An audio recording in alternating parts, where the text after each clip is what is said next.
Like, who would have thought that in a moment of such grief, the impulse would have been to start singing? Isn't that strange? But as to what we should be singing, kind of polarizes.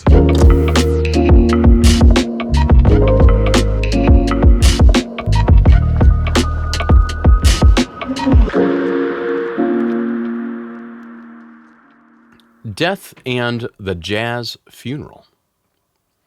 Hello, everyone. Welcome to Death and... I'm the host, but mostly I just like to think I'm your friend, Victor M. Sweeney. Our guest today is Mr. James Marck. He's the director of music at St. Francis de Sales Oratory, a lover and studier of Gregorian chant. He's heavily invested in sacred music, in theology, and has a sideline studying the funeral traditions, the jazz funerals of New Orleans. But before we get into all of that and the peculiarities of it and the wonderful nature of it, we're going to do something we always do. And I'm going to invite you, dear listener, into the podcast. Because Death and is something that I like to think we share. It's something that all of us are going to do, and those of you listening, you're part of this too. So without further ado, I want to get to our listener questions.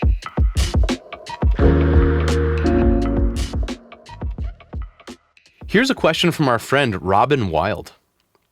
Do you ever get requests for burial without, in all caps, without embalming?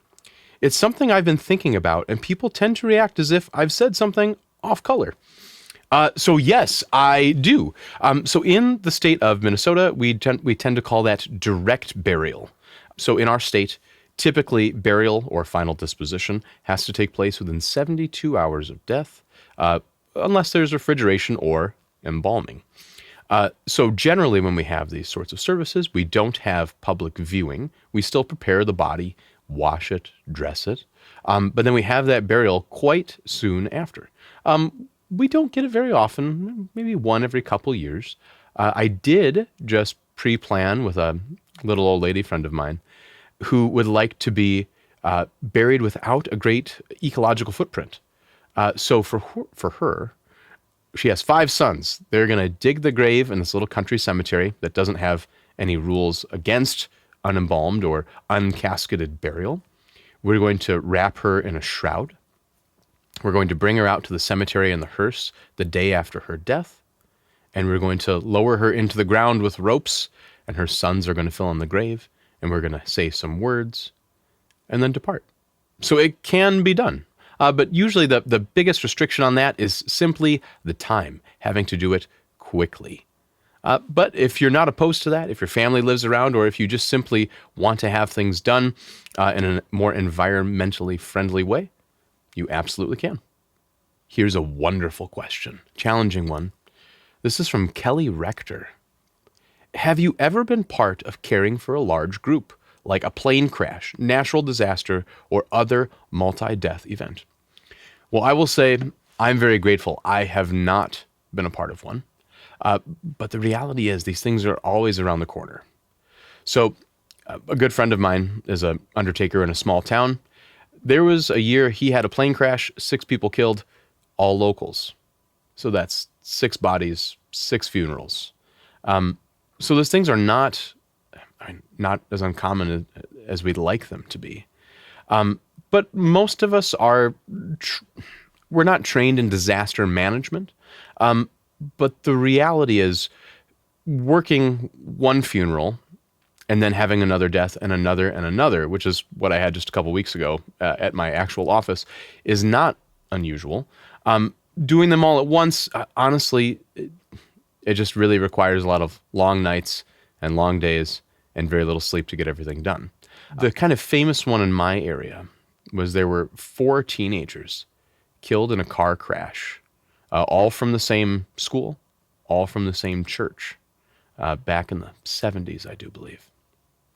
And my boss's dad, Chuck, my 89-year-old mentor, he had to get 4 teenagers ready, bring 4 caskets to the church, right? Have a joint funeral for all of these families. Said the place was packed.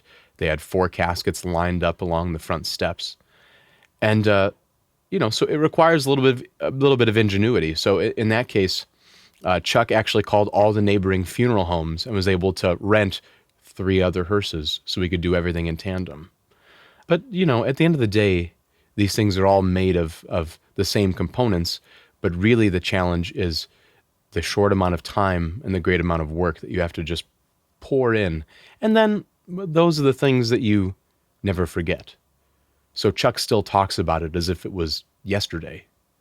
And I have a feeling that one of those moments will happen to me. It happens to every undertaker where you have 2, 3, 4, or more deaths from the same event.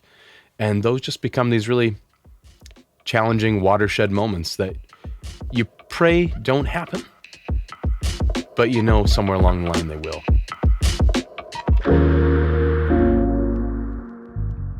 Those are some good questions. And on that note, I want to invite anybody who would like to send a question to shoot us an email at deathandpodcast@gmail.com, or better yet, leave us a voice memo at deathandpodcast.com. Just spell out the word "and" in between. Now, without further ado, I want to welcome everyone into our wonderful conversation today with James Marck. So here we go.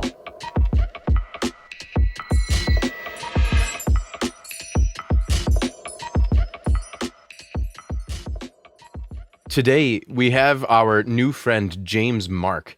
He's the director of music at St. Francis de Sales Oratory in St. Louis. He oversees music for major liturgical celebrations, including Requiem Masses and funerals, which I'm interested in. He directs several choirs, and he's very interested in chant, Gregorian chant, sacred polyphony, and the theology of liturgical music. And so without further ado, James, welcome to the show, my friend. Good to have you. Thank you. It's good to have you too. So, James, I wanted to jump right in. I go to a lot of funerals, as you can imagine. I go to a lot. And music really does seem to play an integral role in how we remember someone. So even if we have something as simple as some kind of prayer service in my funeral home chapel, there inevitably will be singing. Sometimes I've had it happen where the family's like, "Oh, we don't like singing," and then we end up just singing something, even if it's, Jesus loves me. It just seems we can't help but sing a little bit. So tell me, what do you see music doing for us at a time like this? Well, that's a great question. Great way to begin. Like, who would have thought that in a moment of such grief, the impulse would have been to start singing? Yeah. Isn't that strange? And I think that the kind of music that arises over the centuries goes through its own kind of argument and conflict. Okay. It seems that most of at least Christian society agrees we should be singing on the occasion of one's death. But as to what we should be singing, kind of polarizes. And the two polar opposites are that now that the person is dead, all the suffering is over, and we should be nothing but, if not exuberantly joyful, that they are now in heaven with God. And this is where a teaching unique to the Catholic Church presents an argument, which is we can't presume that. And so our singing is informed in part by recognizing mercy and so forth, but also Catholicism has, in her infinite wisdom, you might say, guided the music to never enter the realm of presumption and to include a spirit of petition, of hope, and of plea that God be merciful, never an assumption that he is.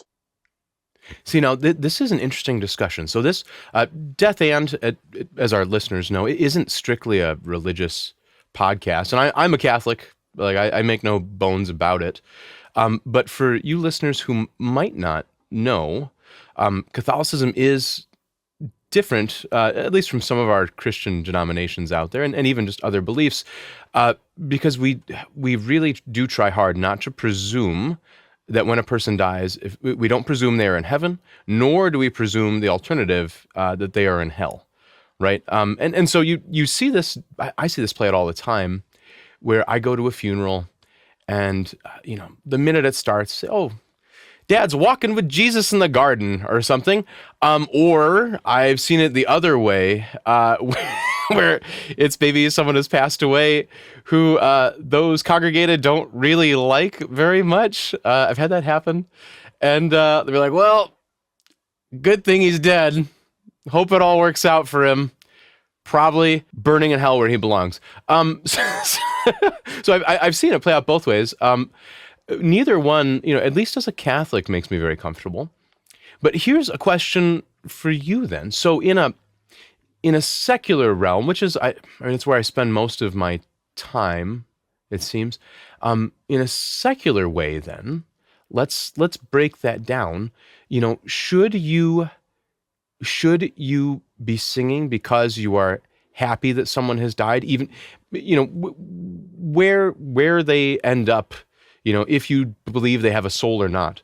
Should you be happy that their life has ended and sing a joyful song? Or is it also okay to just wallow? What are your thoughts on that? Yes, I see. Well, if the question really is from the secular perspective, should we be joyful somebody is dead? I think, hands down, landslide, that's exactly what it is. Sure. A purely secular motivation is that death is this horrible, horrible accident that Darwin hasn't, a riddle that Darwin hasn't figured out. So we have to be embarrassed by it, which means we can't keep bodies. We must cremate them. No one wants to see that. We must try to extend life as long as possible, even if to uncomfortable levels. There are futurists out there speaking of this ambition to extend life to 200 years. People like right. Raymond Kurzweil, and if you're speaking of secular minds, Marvin Minsky, the godfather of AI. These guys are determined to get to the point where we just don't die at all. So, because life is what it's all about. So once death comes along, it's sort of like this embarrassing stain on our condition we've not yet figured out how to correct. So if somebody is dead and gone, we have to very quickly sort of cover up the tracks. Jerry Seinfeld, another secular mind, has a bit about hiding removing the scene of the crime, where, sure. One of the traditions is to sprinkle the ashes of a cremated body into the water off a boat or off a seaside. And he makes a bit about that, where it's like, we don't even want anybody to know this guy ever existed. We even want to hide the ashes. So it's, I think, from a purely secular sense, we do not have a proper, appropriate, mature adult response to death. So it becomes almost a childlike, like you said, Jesus loves me, or may the saints go marching in. Well, let's talk about that. So you've had some experience with the New Orleans funeral. Tell us about that, James. Good. I'm so glad you went there, because so even the New Orleans funeral tries to find a balance. You've probably heard of, some of your viewers, I'm not sure, this sort of fun tradition we call the second line. Have you heard of this? No. This is the second line, that's like secundo, second, number 2 line, is there's debate about which came first, whether it was a dance first or it was a function first. But I'm convinced from my research that it was a function first. So in a funeral, there's, of course, the act of, if we do have a body, if we do have a casket, all the ritual and accoutrement that goes with the burial of that body.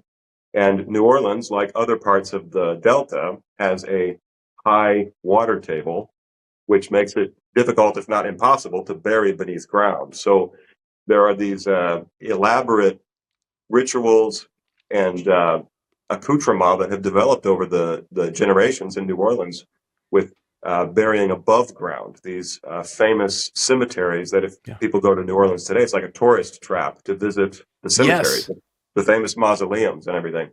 Well, mausoleums, which is the natural solution to an above ground burial, are very expensive. Historically, if you go back to Europe and so forth, pre-colonial America, only the very wealthy people got to be buried in these like little castles, you know. Even now, like so for instance, I sell headstones. My granite shop has the ability to do mausoleums, but they are, they start at $100,000. Sure, sure. So you So can it's imagine very then, rare. yeah, you can imagine then this problem that New Orleans faced, which was, and here we're talking again like pre-Americanization of Louisiana Territory. What do we do with all these bodies as people are dying, and they're dying of more reasons than just natural cause? You know, they've got diseases, they've got war, Mm-hmm. and we can't bury them all. But mausoleums are expensive. Well, one of the things that emerged as a byproduct of that problem were what we now call crews, which is spelled Krewe, Okay. Krewe, which is actually just a funerary society whose original purpose was to fundraise so that ordinary people, even poor people, could be buried at all in these above ground miniature Huh. mausoleums. And so you might say the funerary societies, which were comparable to today's philanthropic organizations like the Shriners, the Freemasons, the Knights of Columbus, and so forth. Mm-hmm. They would have raised money all year long so that ordinary New Orleanians could have burials. But this grew into other, you might say, a package of services beyond burial, which included a band for the procession of the body from the place of funeral to the place of interment and back to the place of party for the reception afterwards. So you'd have one procession that would go from presumably the church to the cemetery. This would be accompanied by a somber first procession or a first line. Okay. And then most of that music for the first line was derived from a German genre of music called Trauermusik, which means something to the effect of funeral music or death music. Somber in character, usually characterized by trombones, which is a darker baritone. And then when they get to the site, they bury the body, they have the ritual there. And then when the burial's done, the return procession or the second line would be more upbeat, more even sometimes raucous. And it was to reflect this idea that we mourn, but there's the hope of resurrection and so forth. So what's interesting about that is back to our original observation here about should we be singing and if so what, and is it joyful, is it sad? New Orleans sort of struck a balance with having an A and a B musical movement to this idea that it should be balanced by both a sense of mourning and rejoicing in the hope of a fair judgment. My thought as you're telling me this is the crew, the Krewe. Mm-hmm. Who makes up the crew that does these collections? Because I mean, to be honest, I'm sitting here going, how many of these crewmen are also in the band? It seems like, but are they separate? Yeah, so there's actually today, if you were to go online and research crews, you'd see hundreds of them, Really? and that it's because over time, this tradition was so peculiar, so niche, and kind of interesting to people, kind of even exotic to people who visited New Orleans, that it actually sort of evolved, if not mutated, into a freestanding concept independent of an actual death. So impromptu parades in New Orleans, and you might even say that New Orleans, even to this day, has a parade culture. It's not just like other towns that have their Labor Day parade and their St. Patrick's Day. In New Orleans, if you go, you could have a random parade just start in the middle of the day without a permit and block the streets. And so they have a parade culture. And if you're ever wondering where did that come from, it's originally from these funerary traditions. They developed into freestanding events that didn't wait on, you might say, the excuse of a death to happen. So the crews today have turned into a whole. Some of these names are actually kind of flamboyant. Like there's a crew whose name is the Money Wasters. They're I kind mean, of you know like, what? To be fair, I get that leveled at me a lot in the funeral home. It's a waste. So it's nice to meet that head on. I think that's pleasant. but originally they would have been, like I said, they would have been very comparable to, and I believe they even overlapped with other philanthropic organizations like the Knights of Columbus for the Catholics, the Freemasons for the Protestants, the Shriners, and other groups like that. But they would have been largely probably ethnically centered originally. The Sicilians probably would have had their group, the Germans theirs, the French theirs, and probably centered at parishes, like most things, parish churches. And then, it sort of turned into this funerary culture unique to New Orleans. There's even a sort of a subculture of it. And here I'm getting into sort of just a disclaimer. This is sort of a perversion of it, but another subculture known as jazz funeral. And it's a whole way of dressing, a whole genre of music, and it's sort of like Halloween all the time. Like a party culture centered on death. Because I've seen videos of, caskets being borne by like men in matching uniforms, and they have white gloves, right? And they kind of strut instead of walk, and the casket's up on their shoulders. Would that be indicative of a jazz funeral? Yeah, that's definitely goes back to the very traditional, even pre-19th century New Orleans. Yeah, they are characterized by not just uniforms, but sometimes very flamboyant insignia. The women will generally carry parasols that match the color of whatever the insignia is. The men with sashes. That's a more traditional look. The gloves, sometimes top hats and canes. A very sort of ennobled regalia. Here's a question. Do you wish we had that elsewhere? Because I guess I look at my funeral solemnities that I'm around day to day, and of course, they have gravitas and it's organized, and there's kind of this liturgical sense to it, right? But do you wish that maybe more of this exuberance, or at least something that makes it, you look at a jazz funeral and you're like, that's in New Orleans, right? You can pick it out. And I do feel like sometimes, especially in the Midwest, like a funeral here, a funeral in Michigan, a funeral in Ohio, it's all more or less the same. Do you wish we had something a little more indicative of where we lived? Like in every place we had some kind of special funeral celebration or solemnity that we could pick it out from another? Well, that's an interesting question. My first answer would be, I'm of the camp that there's a lot of things in New Orleans that I wish were elsewhere, not just the funeral tradition. The parish, or the organization, the civil organization around parishes as opposed to counties. That's another thing that I think we could borrow, but that's a whole list of things for another time. But as far as the localization of ritual, that's a very interesting thing because, again, not to overemphasize the Catholic side of this, but the Requiem Mass has a piece of music built into it, kind of, called the In Paradisum. And In Paradisum means in paradise or into paradise, the translation of which is may the angels carry you into paradise. Yes. And if you look up where that was supposed to go in the actual rite, because we've got all these other things like the Dies Irae goes here, the opening chant at the beginning is called the introit, that belongs there, you don't move it here. The In Paradisum's original location, if you can guess where that went, it was actually what by New Orleans standards we would call the first line. So the In Paradisum was meant to be chanted, Gregorian chant, while the body was being transferred to where it would be buried. And it's very likely that, and we know, especially with Sicilian traditions over in Sicily, that there were a whole genre of music was built up around that moment when it was time to take the body over. So it isn't just New Orleans. New Orleans appropriated it or received it mostly from European immigrants. But there was a time when, yes, no matter where you were, it was appropriate to accompany a funeral with a processional song, and series of songs. But that assumes there's the presence of a casket. And kind of back to the secular observation, we're increasingly seeing cremation replace the preservation of bodies.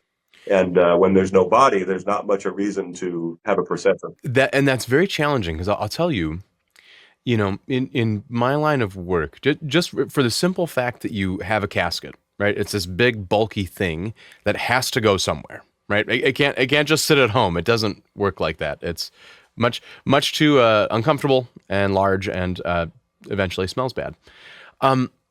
But with urns, that is something that I even see. Like right now, there's been a little bit of a push in the industry to put the urn on like a, I don't know how to describe it, almost like a stretcher, like a fancy schmancy stretcher, so you can kind of carry it in, and it has holders, right? And then it goes on a podium, a stand, a beer, right at the front of wherever you're having the service. So you kind of have this processional element to it. For my part, I don't really care for that, but I do usually make a family member carry it in wherever we're going, whether it's a church or somewhere else. Like family members carrying grandma, grandpa, mom, dad in, because I think that idea of movement is really important. And then naturally, it's very awkward if you do all this movement and it's accompanied by dead silence. So Of course. I can see how it develops. I have a suspicion that eventually, we'll catch up to whatever the prevailing method of final disposition is, and they'll figure out something suitable to do with an urn that maybe we don't quite have a handle on it yet. Do you think so? In New Orleans, for instance, will they come up with some form of procession that includes an urn that is just as, I don't know, full of accoutrement and ceremonial as we have now with the casket? Oh, I think they probably do. But I would go back to my the reality that they have evolved into these events that don't even have bodies or urns at all. Sure. It's almost like the funeral provided the model for how to have a party of any kind in New Orleans. And so This is a wonderful point, though, because so think about this. So when some of the best funerals I've been to have been terribly sad at the start, but there is sort of a party atmosphere on the back end. So actually, what you said about the first and second lines, I think, is really salient. But something to be said, I think, about you can have a really good party on the heels of something that like is very emotionally wrought. So maybe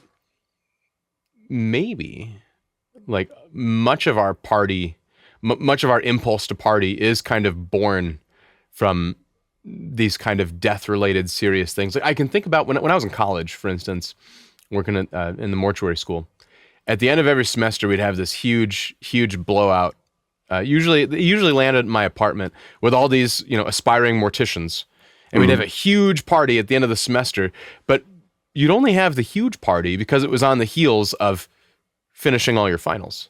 So there might be something to explore there, that maybe our parties get better because they're surrounded by things that are really emotionally wrought. sure, I think that's actually probably a better way to analyze what happened in New Orleans, because essentially what happened was funerals got to be so much fun that people didn't want to wait for the excuse of a death to have one. I love that. But nobody's like waiting around for the excuse of a funeral to like be sad. There have been people I've known that have waited around for the excuse of a funeral to have funeral lunch. That's a real thing, but it does sound like it would honestly be more fun to wait around for a party. So with the music, right? With the first line and the second line, why the trombone? Because I guess when you were telling me about the trombone, I think of the trombone. Maybe this is my problem. I think of the trombone as a very silly looking instrument. Like I think it's exceptionally goofy. Like I played trumpet, right? So I understand keys, right? That makes sense. The trombone seems very, very goofy to me. Is it only for the tone that they took it? More likely, the trombone held special place in German funerary society, the Trauermusik genre. And I think it was as simple as the fact that it has a darker, more somber tone than the trumpet, which is bright. And it's funny to observe that I think even Luther's translation of the Bible, the German translation, changed the what in the Septuagint, or the existing Catholic translation, the Vulgate, I'm sorry, would have had the word trumpet when describing what Gabriel will play at the end of time. I mean, obviously, this word trumpet even is off because it would have been something closer to a shofar in the original. But At any rate, trumpet was what people had come to accept prior to Luther as being what the instrument that Gabriel will play at the end of time, and even Luther appears to have changed it to trombone. And You never see Angel's picture with trombones, right. but we should maybe. It's why, for example, but this is something like, again, that we're identifying something peculiar to Germany here, because it's why in Mozart's Requiem, the movement tuba mirum, which tuba is actually, tuba is the word there. That's what we're talking about at the end of time. It will actually be a tuba that plays. But tuba mirum is, in Mozart's Requiem, opened with this world famous trombone solo that trombonists that enter into symphonies all over the country usually audition with. So it's actually kind of the gold standard of trombone literature, is a funerary piece. So, but notwithstanding what you said about the silliness and their association with like the noise that's made when a clown's pants drop at the circus, right? That is very interesting, because if anybody were to go to New Orleans today, the trombone is a prominent instrument featured in the street musicians' bands. Now, they're not necessarily humorous, but they're it's jazz that they're playing. And the music is very, I guess, charming. It's not meant to be somber. So yeah, maybe it's the contrast. In German death music is selected, I think, solely for its somberness. It's a dark sounding instrument as opposed to a bright sounding instrument, so it's supposed to go with that. But in New Orleans, it underwent a metamorphosis into a versatile instrument that for the first part could be sad, and then for the second part could be jazzy. That's really lovely. We need to get some artists drawing pictures of angels with tubas and trombones. I think there's some untapped potential there. Because there is a contrast, isn't there? You know, between the sobriety then of maybe what was traditionally thought to be a trombone, and then what has now become, a jazz instrument or something to accentuate a clown's pants falling down. No, the contrast. It's always, James. It's always the contrast. It's that seems to be where we do best, I think, with funerals, because you do have to have the sad, right? I've had plenty of funerals where we only focus on that which is good, and sometimes I think you lose a little bit. For instance, you write an obituary and you only talk about that which is good in a person's life, and I think the real trick, for those attending to actually experience the thing well, is to maybe you read about their story and you read about maybe some of the things that didn't go right in the person's life. Or you sing a song that makes you sad, and then maybe you sing one that makes you happy or brings you comfort. But there has to be both, I think, for a good funeral to come off well. Yes, and on that note, I would say that harkens back to, before we entered the New Orleans topic, the idea of finding a balance that doesn't presume. And for this, I would reference the last text, the last words of the Requiem proper from the Roman Catholic Church. It's a reference to Lazarus, the first man to rise from the dead, even before Christ. And the text is, it's at the end of the In Paradisum. May the angels carry you into paradise. The concluding words are, and may you. This is referring to the person who had died.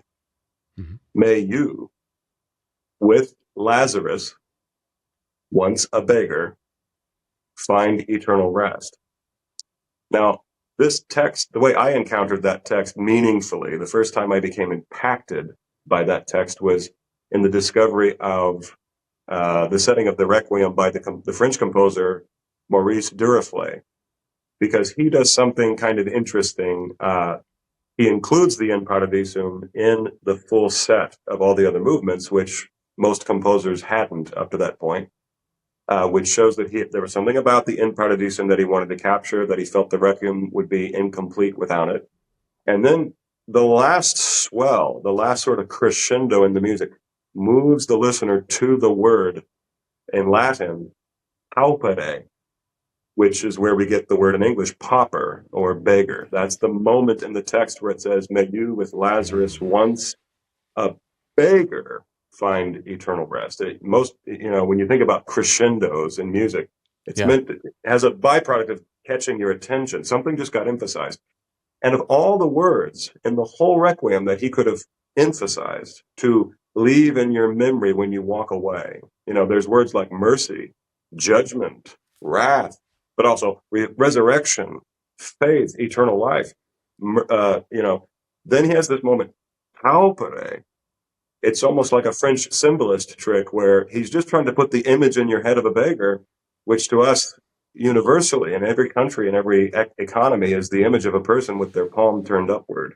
Mm-hmm. So the last word and the last image in the Requiem text is the image of plea, of asking, which is for us the faithful. We are asking God for something. We're not concluding that he has given his answer. So it's almost like the funeral is unique in the sense that of all the musical things we do throughout the year, the funeral is the one that ends on a question mark, not an exclamation point. And so when we consider these things like you were talking about, you have the good and the bad in the person's life. And when one goes to write an obituary, they have to they're challenged to try and find a balance. And how do you address bad things delicately and so forth? Well, the Requiem sought to kind of, I hate to use the word solution, but honor that through putting the people who are actively praying in the position of a beggar. They don't presume to have, they're not entitled, and they're not rejecting. It's the only thing we do. The funeral is the one thing we do where we don't presume to have the conclusion. We wait on the answer. And it's also, I think the difference there is that it highlights is that Christianity is unique, not just Catholics, but Christianity is unique in that it prays for its dead, not to its dead. Most of the ancient world would pray to the ancestors.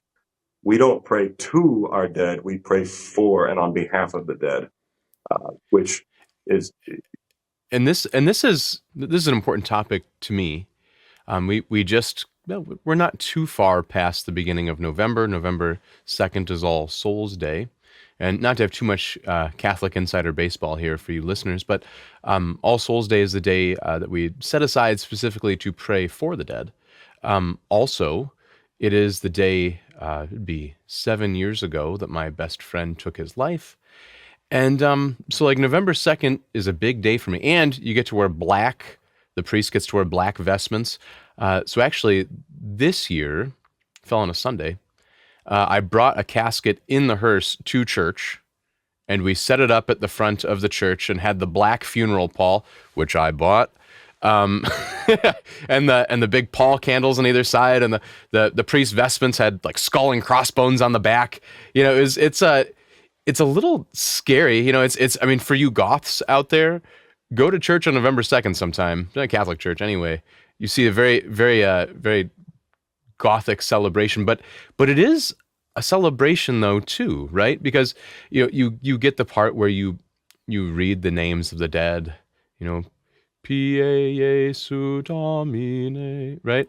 You get these things, but then there's also this note of hope, because what do we do at the end? But we uncover the casket, we take the pall off, and we roll it out, and there's nobody in it. It's not maybe as final as a funeral would be. But no, I'm really struck. We talk about these Catholic things. Maybe for those of you that don't know, Catholic comes from a Greek, two words in Greek, kata holikos, which is according to the whole, right? So like even that small c Catholic just means like universal. And I do like to think that just so many of these things that we pick up in the Catholic world are universal to all of us, to all of our brothers and sisters everywhere in the world, because every culture, right, from New Orleans to Nepal, has mourning, but also has some joy, right? You also eat at the end. You eat after you bury the person who will never eat again. There's this kind of acknowledgement of life that naturally follows. And so I do like that some of these things that, even we talk about here are universal to everyone. So don't think it's only Catholic insider baseball. I think if you break it down, there are things that we all tend to share and acknowledge and maybe emphasize in our own way. Some cultures will emphasize the joy. Some cultures will emphasize the grief. Really lovely, though, to talk about New Orleans, especially thinking about how that all plays together so closely. They're so wonderfully linked. And even what you mentioned about Day of the Dead recently, that's another. It's not quite as big as Mardi Gras, but Day of the Dead in New Orleans is a major civic holiday. Is it? Mm-hmm. Yeah. The streets are just, in terms of the cleanup that has to happen afterwards, that's how much partying there is. Discarded beer bottles and things, yeah. James, I want to thank you. I want to thank you for coming on and talking with us about these things. I got to tell you, I wish I knew more about music. It's one of those gaps in my knowledge that I don't know if I'll ever quite be able to fill. But I appreciate you coming on and chatting with us about things both light and dark. And just thank you. And I couldn't be happier that you joined us today. Well, it's my pleasure, and I'm glad that your podcast exists. I hope you continue to educate people about the discipline and trade of managing the dying. We're trying. We're trying hard. Well, until next time, this is Victor Sweeney, and you've just been a part of Death and. As we started our discussion, I was thinking about my relationship with music and funerals. I hear a lot of funeral music, believe me, and a lot of it is like the same handful of songs.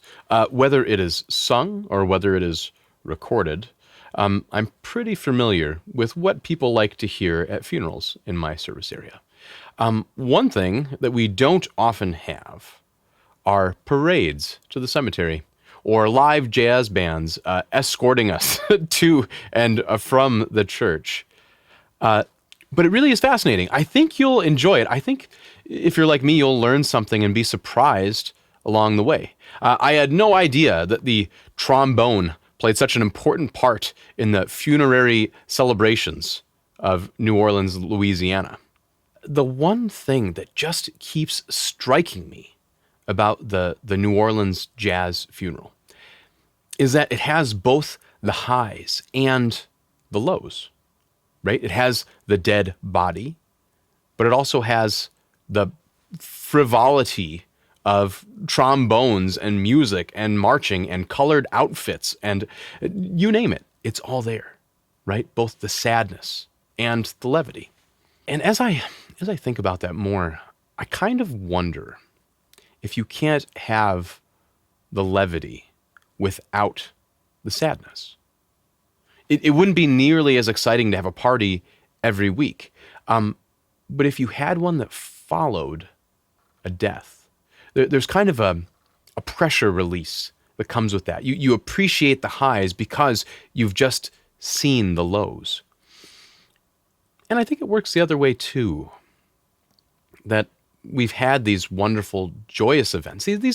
Any other joyous event in our life, the birth of a child, passing a test, right? Having a beer with a good friend, right? These joys in life that I think then inform our grief and make it that much more acute. But I think it's okay. I think it's okay because you have to have both. Not that they're opposites strictly. I think they're two sides of the same coin.